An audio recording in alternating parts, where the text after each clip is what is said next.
வைப்போம். அவர் நம்மிடத்தில் வரும்போது அங்கே தங்கலாம்னு சொல்றார். ஒரு அல்லேலூயா சொல்லுங்க.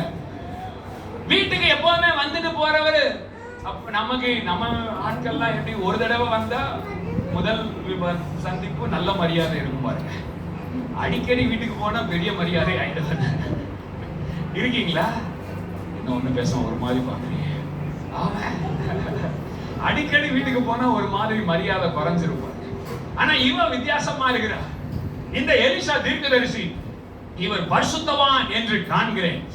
இல்ல, இவர் வந்துட்டு போறது மட்டும் இல்ல, இவருக்குன்னு நமக்கு வீட்டுல ஒரு மேல ஒரு வீட கட்டணும், இவருக்குன்னு ஒரு ரூம் கட்டணும், அதுல பெட் வைக்கணும், அதுல ஒரு குத்து விளக்கு வைக்கணும், அதுல ஒரு மேஜை வைக்கணும், அதுல ஒரு நாற்காலிய வைக்கணும்.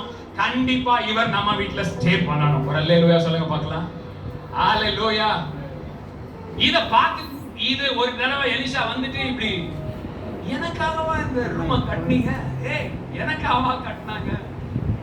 அவருடைய அசிஸ்டன்ட் பார்த்து கேக்குறாரு எலிசா தீர்க்கதரிசி, டேய் என்னடா வீட்டை கட்டி வச்சிருக்காங்க நீங்க?